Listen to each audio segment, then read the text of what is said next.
Welcome to this explainer. We've all seen the massive boom in electric cars taking over highways all around the world. But if you look up, yeah, the skies are a completely different story. Commercial aviation is still stubbornly clinging to fossil fuels. So today, we're cutting right through the basic EV hype to explore a really fascinating engineering paradox. We're going to look at the highly unexpected connection between next-generation nuclear technology and the future of sustainable air travel. By the time we wrap this up, your entire paradigm for how we power heavy transportation is, well, it's going to be completely rewritten. Okay, let's dive right into this. We can easily electrify a city bus, right? So why on earth is current green technology completely failing to scale up to passenger planes? Well, for anyone keeping an eye on clean tech, you already know we can't exactly strap 1,000 commercial batteries onto a Boeing 747. But it's not just a simple matter of scaling up the tech. It is a fundamental physics problem sitting right at the very center of modern aerospace engineering. To actually clean up the skies, we need a massive, continuous amount of thrust, and honestly, our current electrochemical storage systems just aren't built for that specific job. The absolute core of this bottleneck really comes down to one critical metric, and that's energy density. We're dealing with the incredibly high energy demands required to push a massive commercial airliner up to cruising altitude, and that directly clashes with the severe weight constraints of current battery tech. Think about jet fuel. It has an exceptionally high energy density. It packs a massive punch of power for every single kilogram. Traditional lithium-ion batteries, well, by comparison, they are notoriously heavy for the actual megawatt hours they manage to hold. Actually, if we tried to match the energy required for a standard transatlantic flight using today's batteries, the aircraft effectively turns into a giant flying lead brick. The math literally just doesn't work out. So, when electrochemical storage totally fails the energy density test, where do we go from there?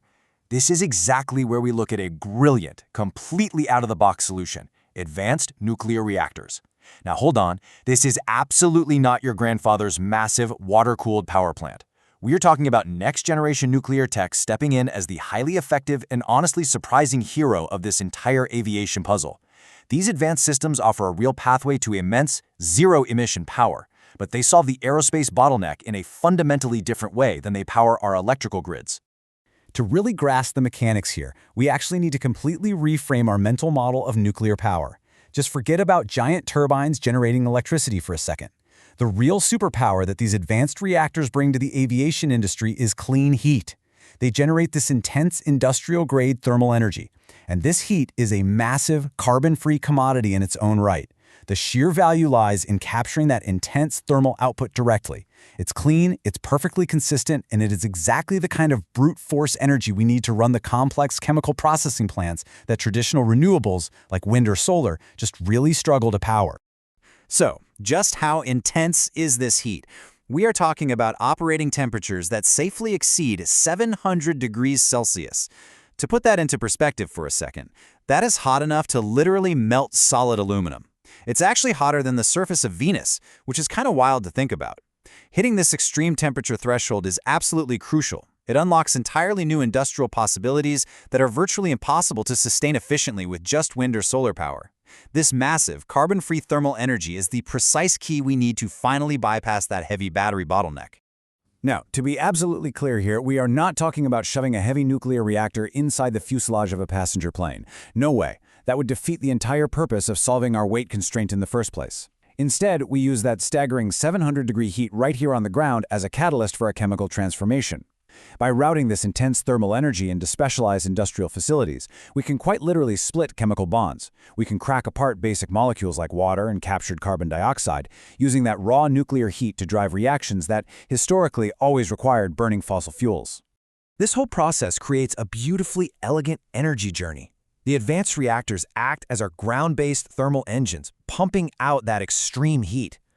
That energy is then piped directly into production plants to drive high-temperature electrolysis and synthesize captured carbon. By physically breaking down and then recombining these chemical elements using clean nuclear heat, the final output isn't a battery at all.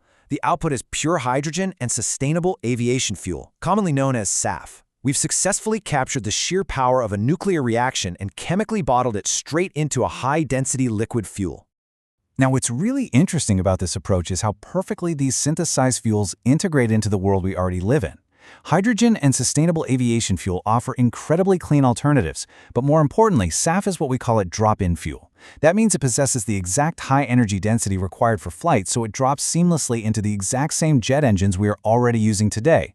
We completely bypass the dead end of heavy batteries, we keep the massive thrust, we utilize our current aerospace infrastructure, and we finally secure a highly practical, genuinely sustainable future for global travel. And the impact? Well, an 80% reduction represents a massive paradigm shift. By utilizing these innovative, nuclear-derived fuels, the aerospace industry can potentially slash its carbon footprint by a staggering 80%. For an industry that historically has been deemed almost impossible to clean up, this is a monumental breakthrough. It proves that we absolutely don't have to sacrifice the incredible global connectivity of air travel just to meet our aggressive climate goals. This matters immensely because it gives us a highly realistic, immediate pathway to green aviation without sitting around waiting decades for some impossible battery breakthrough. And this brilliantly illustrates a much larger, foundational shift in our clean energy infrastructure. Nuclear energy is quickly proving to be a vital tool for decarbonizing massive sectors that extend way beyond just the electrical grid. While electrifying passenger cars makes perfect sense, heavy-duty sectors like global aviation, maritime shipping, and heavy manufacturing, they simply can't plug into a wall socket. Advanced nuclear reactors perfectly fill this void. They provide the raw, clean thermal energy necessary to synthesize fuels for the absolute hardest-to-reach corners of our modern economy. Which brings us to a truly exciting thought to leave you with today. If extreme nuclear heat can synthesize liquid fuels and completely transform global aviation, what other so-called impossible industrial barriers are we about to break? Just imagine boarding your next long-haul flight, knowing the jet engines roaring right outside your window are powered, indirectly, by the intense thermal energy of an advanced nuclear reactor. It is a stunning feat of engineering, and the versatile role of high-temperature nuclear technology, well, it's really just beginning to unfold. Thank you for joining me on this explainer, and I hope it completely changes how you view the future of flight.